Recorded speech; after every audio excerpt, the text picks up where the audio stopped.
Welcome everyone to the Exercise Principles webinar, where we'll go over the fundamental concepts for improving your fitness through exercise. By the end of this webinar, I hope you will leave with a better understanding of how exercise can be used to progress towards your weight loss and fitness goals. So we have a lot to go through today. So we'll begin with a quick introduction from me, and we'll get right into introducing the principles of exercise and how that applies to guiding your planning portion of exercise planning and how to maintain the progress that you do achieve with exercise. And then we'll go talk about how to measure the intensity of a workout. And finally, we'll go over a few case examples to try and tie everything together. And hopefully at the end, we'll have some time for some Q&A. So a brief introduction from me. My name is Dillan Yamanouchi. I'm a registered kinesiologist with the College of Kinesiologists of Ontario. I graduated with a Bachelor of Science degree at York University and obtained my certification with the Health and Fitness Federation of Canada as a certified exercise physiologist. I worked under Dr. Veronica Jamnik, who through her certificate program had the opportunity to test firefighter candidates across Canada, and it was really, really interesting. And she's one of the few that do those kind of testings in Canada. Okay, have you ever exercised with a personal trainer before? If you have, you may have received an exercise plan, some guidance of what we're going to do. Maybe a personal trainer said, okay, you're going to be lifting these weights at this many pounds for this many times. If you haven't had the opportunity to exercise with a personal trainer, you may be wondering, how do I even begin? What weights should I choose? How many should I do? What exercise should I choose? Well, all of these decisions are based on the fundamental principles of exercise. And those fundamental principles allow any exercise plan to succeed. So we have 4 basic principles, and that is overload, specificity, reversibility, and individuality. Let's start with overload. Our body needs to be challenged to improve our fitness, and we can increase the volume of exercise we do, so how long or how often we exercise, or we can increase the intensity or effort we need to do for a particular exercise. Once our body adapts to that intensity or volume, we need to then increase it. And this happens about a month or so, give or take, after some regular consistent exercise. And we need to be careful with how much we increase or not. Too little, and all our efforts will be not fruitful. Too much, and it'll push our bodies too hard, we'll be injured, and then we'll be out for a couple of weeks wondering what went wrong. And that is why we need to control the amount we challenge ourselves by. And we'll discuss later in later slides about how we might go about doing that. Okay, so when exercising, we need to be specific about what we're trying to improve, so specificity. And because our body adapts to specific challenges we place upon it. And this means that hiking up a hill will improve our ability to climb hills, but not necessarily improve our lower body strength. Now, that doesn't mean that there will be no muscular changes. We will still get some improvements in our lower body by hiking up a hill, of course, because it's intense. It's a lot of work. So we will see some muscular changes, but it won't affect our muscles the same way or as much as if we were to just do squats, if that was our goal. And this could be seen again in aerobic activities. So for example, if you were a swimmer and then a friend called out to you and he said, hey, let's go for a hike. And then you went for a hike. You will have a greater ability to climb that hill just because of your fitness in your cardiorespiratory fitness from swimming. However, that adaptation isn't necessarily focused on your lower body, on your legs. And so while you're climbing that hill, your body will start to notice that, hey, this is hard, and you'll feel that compared to someone who hikes regularly. And the same concept of the specificity applies to resistance exercise. We need to exercise specific muscles to improve them. And if we want to improve our shoulders, we're not going to tell someone to do some bicep curls or some rows or something like that. We want to be specific to the muscles that are responsible for that posture.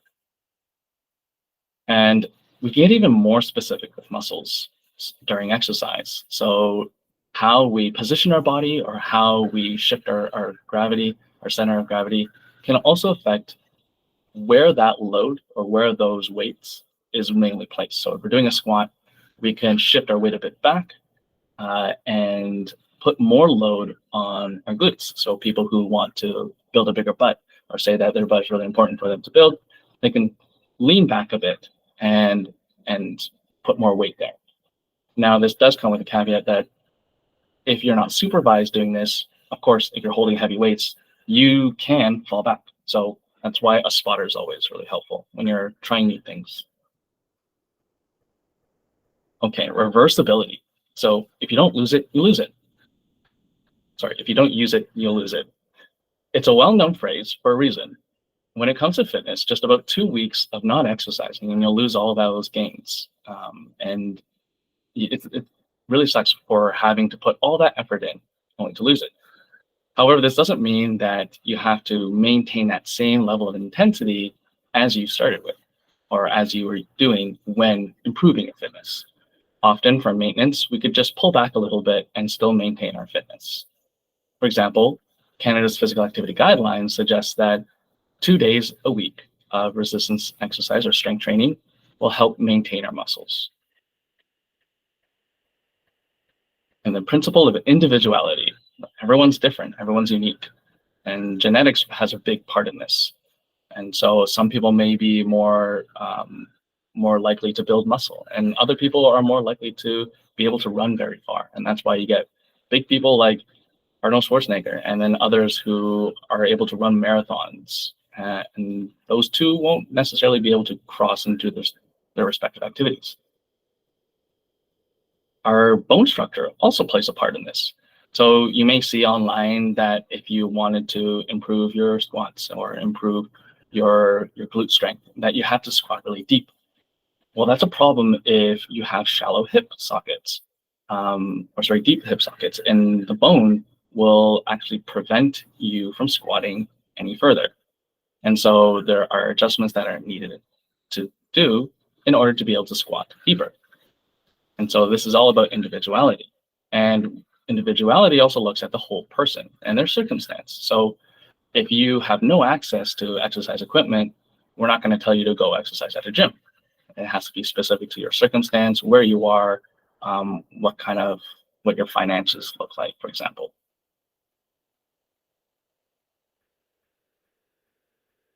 Okay, so the variables of overload.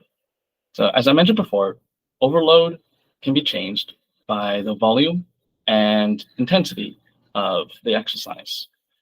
And we can use the acronym FITT to help us remember what those variables are to change those things.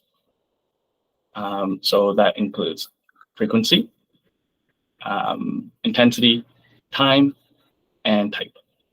And we can compensate for volume and intensity because they are two variables of overload. And this is why HIIT is really helpful. So using that high intensity exercise at like 90% of your max, you can shorten the time you spend in a gym or exercising in general. And the caveat here is that looking at that specificity principle, right, to maintain that level of fitness, the level of intensity required would be higher than other types of activities. So again, intensity is the most important into driving our fitness forward. So we want to overload, intensity is most important for that. So there's a limit to what volume can do. So frequency, part of our volume, first of our volume variables, is often measured in days. So how many days a week you choose to exercise. Frequency tends to be the easiest variable to change, depending on your total volume you want to achieve in a week. So it's not as hard to add another day of exercise than to increase the length of your exercise routine. So, for example, Canada's physical activity guideline recommends 150 minutes of moderate to vigorous physical activity in a week. And this could be divided throughout the week, however many times. So like 22 minutes every day or 30 minutes 6 days a week or 50 minutes 3 days a week. And when it comes to resistance exercise, we want to keep into account that we need 48 hours of rest to allow our muscles to recover from resistance training. And so this will play into how many times we can exercise in a week when it comes to strength. So intensity. Intensity refers to the mental and physical effort required to complete a task. And so because it is both mental and physical, we can measure it objectively using like heart rate or distance or weight, or we can measure it subjectively using how we feel while we're exercising. The intensity of an activity determines its difficulty. So the higher intensity it is, the harder it is to complete. Specific intensities are needed to see changes in your body and fitness. So it's not good enough to just have it at a really low intensity if you want to change. So time, aka duration, refers to the total length of an exercise session. So this is a second of our volume variables. And as previously mentioned, we can use time and frequency variables to attain the volume of exercise that we want in a week. So time for resistance exercise is affected by the reps, the sets rest, or the number of exercise that we have in an exercise session. And then there's also rhythm, but that's a more advanced concept, so we'll leave it for another time. Now, type. Type refers to what and how you choose to exercise in a given session. So this is where you detail out the what, who, when, where, how you're going to exercise, where you're going to go. Are you going to go to the gym? Are you going to stay home? What exercise will you do? Are you going to do some push-ups because you have no weights? Or are you going to do like a chest press with a machine because you like going to the gym? How long do you want to do it, right? Or who's involved, maybe? Is there a personal trainer? Do you have a friend? Or what will you need? So the equipment, maybe you have gym clothes or a bag. And following the specificity principle, each type of exercise has advantages and disadvantages towards achieving your goal. So if you're unsure about what exercise is the best for your goals, then that's when you can book a session with myself or another kinesiologist, and we'll help you through that. So recommendations for these FITT variables. When it comes to frequency, 2 or 3 days a week for strength and every day for mobility and flexibility. So the 2 to 3 days is going back to those Canada's physical activity guideline recommendations, and every day for mobility and flexibility is due to the fact that we lose the effects of any kind of stretching we do in 24 hours. It sucks. However, it seems like we don't have to stretch particularly for changes in our mobility. We can strength train, for example, or we can be active or dance or climb or do certain other activities. Just by moving our body within those end ranges of our mobility, our body will start learning to adapt and kind of give a bit more freedom. So if this seems like a lot, like 2 to 3 days is a lot and 150 minutes is a lot, but it can be, it really is. And so we recommend that you just start out small. You start out small, something that you can manage: 1 day of aerobic exercise, 1 day of strength, 1 day of mobility, like stretching. And slowly you gain the frequency, right? You change the frequency, you add another day, you add another day here for this exercise, and you slowly get to these recommendations. Now, we'll come back to the strength recommendations a bit later. So we'll start with the aerobic side. The intensity we want for aerobic activity is 60 to 80% of our maximum heart rate, which puts you into the moderate to vigorous range for intensity. Now, you may be thinking, I don't know how to calculate my heart rate, or I don't know how to measure my heart rate. How am I going to know that? And we'll go over what other methods we can use to measure intensity later on. But for now, it's that moderate to vigorous range. Now, the recommendations, if you want to be more flexible, is to stretch as far as you can until you feel mild to moderate discomfort. Stretching is a little bit different because we're not actually putting effort into completing some like a hard test, like running or climbing or whatever, or lifting. It's more of like how much can we tolerate this discomfort we feel while stretching. And the recommendation is to just go and ease into it. Now, like I mentioned before, intensity is the most important variable when you account for fitness or to improve your fitness. So too little is not good, too much is not good. And it is the hardest one to increase, and usually the last we increase. And this is because people just don't like feeling out of breath. They don't like feeling shaky. They don't like having noodly arms. And so we leave intensity last until we have established a good frequency and other variables as well. Now we return to the strength recommendations. The recommendations for strength follow a guide called the repetition ranges or the rep ranges. Now the rep ranges, as we learned before, with specificity with exercise, we can use these rep ranges as a guide to attain very specific outcomes with our resistance exercise. So if we want more power, more strength, then we're going to be working in the lower ranges of this. If we want more muscle, we could work in this 8 to 12 range. And if we want more endurance, or particularly helpful for posture, we want to work in this higher range. Now, there are a little few caveats. After the endurance, after we pass 20, there doesn't seem to be a lot.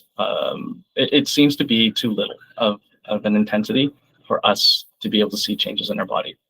And on another side, for the lower ranges, so for strength and hypertrophy, we see that it's not as black and white as we thought before. So you might still see a lot of strength gains with hypertrophy ranges, and a lot of hypertrophy with just the strength ranges. So it's not a hard, clear-cut range. It's kind of gray there. Okay, so when it comes to how long you should exercise for strength, it's determined by the number of exercises, your reps, your sets, and how much rest you have in between those sets. And the recommendations are set to 1 to 3 sets with 8 to 12 reps for every major muscle group. Now, thinking back to those rep ranges, 8 to 12 is that hypertrophy. And the reason is because we want to build muscle. We want to maintain a good amount of muscle within our body. And broadly speaking, major muscle groups. A major muscle group is basically anything that has a common name attached to it. So like legs or thigh, butt, shoulders, arms, chest. And those are our big muscle groups, our major muscle groups. And if you're starting new, right, having an exercise for every muscle group may seem like a lot. So the recommendation will be to, start with 3. 3 seems to be like a manageable number for many people. Start with that, 1 set, and 10 to 15. Now, why do we choose the endurance range? Why 10 to 15? That's because the more you do something, the more practice you'll have with it, and the better you will become with that movement. There's a lot of skill involved in strength training, and practicing it many times through the endurance range will allow you that practice and gain that skill. Now, the aerobic recommendations are for 10 minutes or more. During this time, we want to maintain that recommended intensity as well. So we want to be able to get that moderate to vigorous. And mobility has sets as well. The recommendations are 3 sets of 20 to 30-second holds with a 10-second rest in between. And we want to repeat that 3 times. So for 30 seconds holding, a stretch, and then we back off, 10-second rest, repeat 3 times. Now, warm-up and cool-downs are added to your total time. It's not accounted in your workout. So if you want to add a warm-up and you want to exercise for 10 minutes, that's going to be 15 minutes. And this is because the overload principle. Warm-ups won't help us overload our body and attain that fitness. And so they're extra. And why might we add these warm-ups and cool-downs? Well, for aerobic exercises, we want to give our body a bit of time to catch up to what we're doing. When we're resting, our body doesn't use all of its ways of producing energy. And so it can take some time for that to kind of rev up, if that makes sense. And for strength, we want to add that warm up as a bit of practice. Because we're lifting heavy things, we want to be sure that our body and our focus are primed to be able to lift heavy weights. Now, what about cool downs? Well, cool downs really only apply to aerobic activities. And this is because if you imagine your arteries as highways and your blood as cars, and you're working out, and then suddenly you stop, right? All that blood is going to meet a lot of resistance, and then your blood pressure will spike. And then if you have a history of cardiovascular disease or high blood pressure, like high blood pressure, you're going to have an even bigger spike, and that's going to put a lot of load on your heart. So what we want to do is use that cool down to gradually bring ourselves back down to semi-normal, and then we could stop. And it won't be that drastic. So what about type? So the recommended, following the specificity and individuality principles, there's not a lot of general recommendations we can use for type or what exercise to choose, but we can have some general. And it is recommended when you do strength exercises to do your whole body. Now, the reason for this is because we want to increase the metabolic activity in all areas of your body. The more, the better.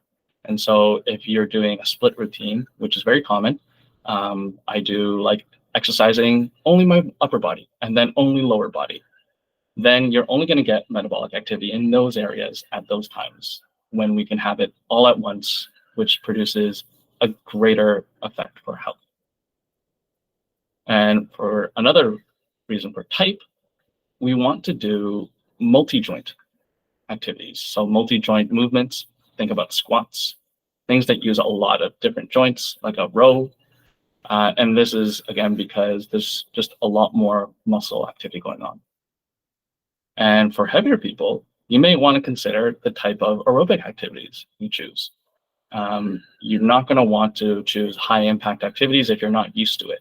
So if you're starting out and you've never ran before, you're not going to want to start running again because it might put too high of a strain on your knee. Now, if you have always run, you're heavier and you always ran, and you're fine with running, then that's great because, again, following these principles of specificity and everything, your body has adapted to carry your weight with your legs. And so that adaptation has taken place. But if you take a long break, you might want to consider something else that is a bit low impact until you're ready again.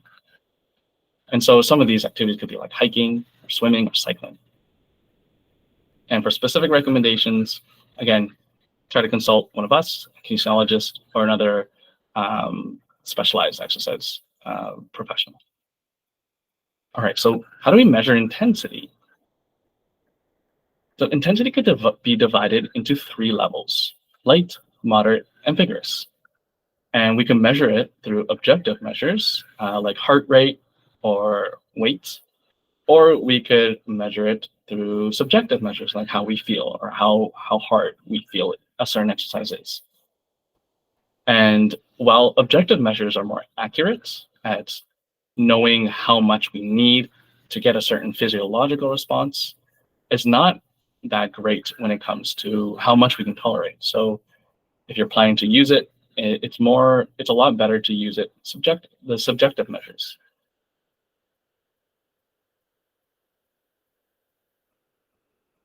So intensity and tolerance, this is because we don't get a lot of that runner high, right? We don't have that runner's high that everyone talks about when they're running, unfortunately.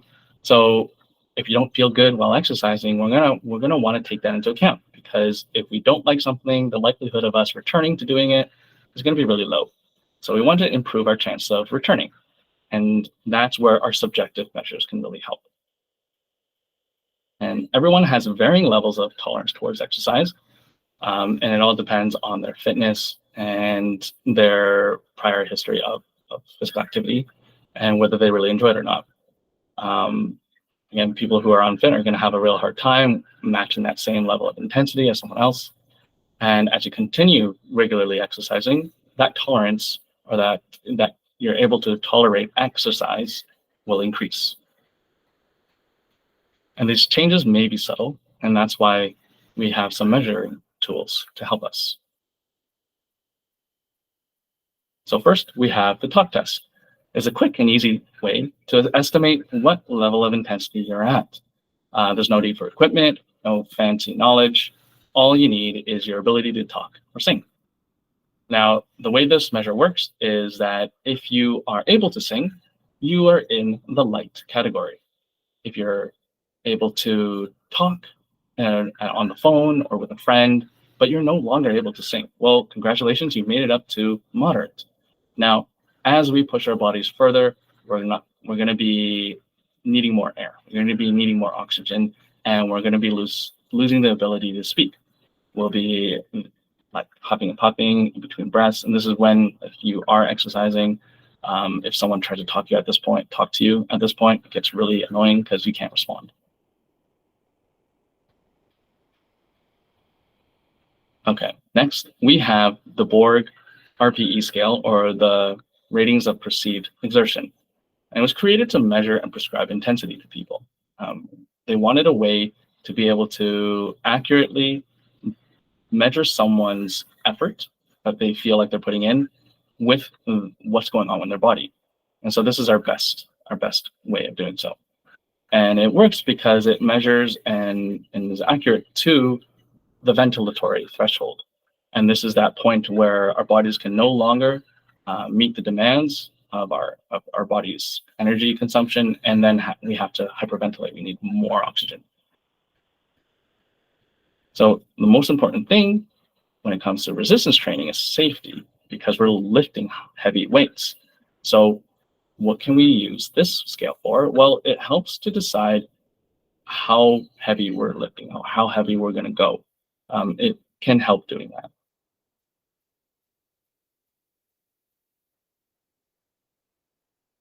Okay, so now putting it all together.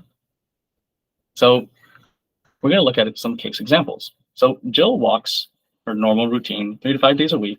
She's been doing this for a few months now. Her walking pace has stayed the same, around 3 miles per hour.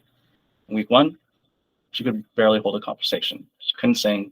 She had to take a few breaths in between, so we know that she is in the moderate to vigorous intensity range. And she rated herself a 15 out of 20 on the RPE scale.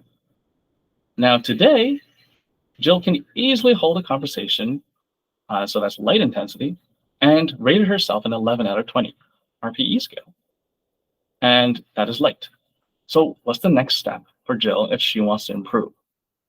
Well, if we look at the principle of overload, we need to increase the intensity of Jill's exercise routine. This is clear because Jill kept a record of her RPE, of her perceived exertion, and she's also able to talk. And we know what we want to be sure, though, is that, is this something that her body is changing and adapting, or is something else happening that is making her exercise easier? And so we know that her route has stayed the same.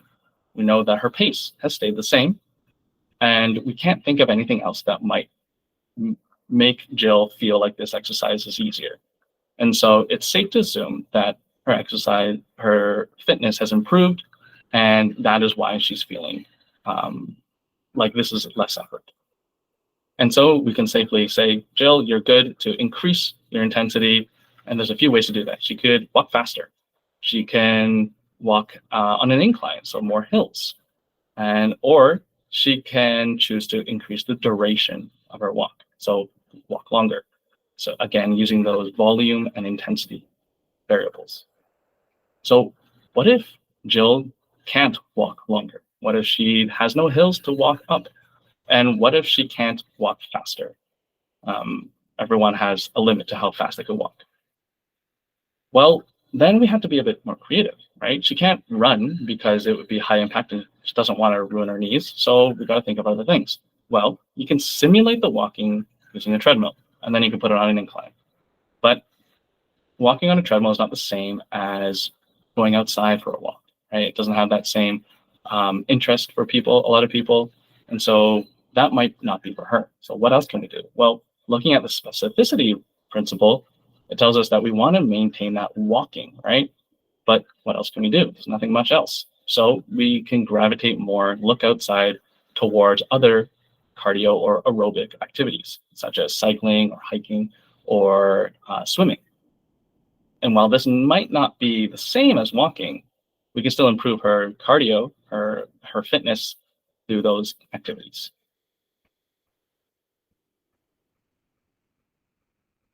Now, what about this one? Jill has been more physical active, and she enjoys each week. She's never exercised before, but she wants to take her fitness more seriously to keep up with her friends. Jill wants to do more without getting out of breath too quickly, and she wants to feel stronger in her body, but doesn't want to become bulky. What can Jill do to start her fitness journey? Well, when we're looking at using those principles, right, we want to be specific. So trying to identify what she wants to do. She wants to do more without getting too out of breath. And that's lungs, right? Lungs, heart. Okay, so cardio. What kind of cardio activities can we do? Well, that really depends on what she wants to do. We could pick walking briskly, swimming, cycling, all that stuff. And that's the kind of thing that you would consider what you want to do. Looking at overload, we want to have a good baseline of what you're able to do. And so you would try an exercise and see, how much can I do of this? And then see, do I need to go higher or do I need to pull back a bit? And then you want to look for individuality. Of course, there might be some circumstances like maybe Jill doesn't have a local gym. So we'll have to be creative, come up with some weights if she wants to build her strength, right? And she does want to build her strength. She says that she wants to feel stronger in her body, but she doesn't want to be bulky. And this is a big misconception I hear a lot, that by training with weights, you'll become bulky. And that's not necessarily true, because to get to that level of bulk that a lot of people fear, you're going to have to train a lot. Like we're talking like every day, 3 hours in the gym, 2 days in a day, right? So this is a lot of exercise. To get to that is going to be very difficult. Now, of course, there will be some people who build muscle easily. And if you are one of those people, then what you can do is go into those endurance ranges, right? Lift maybe not as heavy. You could go into the 12 range if you want. And that will help get that strength. All right, so to summarize, next time you go out for a walk or complete a cardio exercise, think about your RPE scale or your talk test. Where do you fall? Use the principles of exercise to map your progress, right? What do you need to change? Use the measures of intensity, like the RPE and talk test, to test yourselves every now and then retest afterwards to see what you might need to change. And yeah, and check in with yourselves every few weeks, see how you're doing. Has the number changed? How do you feel? And where do you want to go from there? All right, so a brief Q&A. If you have any questions, feel free to email me at dylan@jackhealth.ca. I'll respond to any questions you have within about 48 hours, all right? I hope to see you guys in the next one or in a one-on-one session. Have a great day.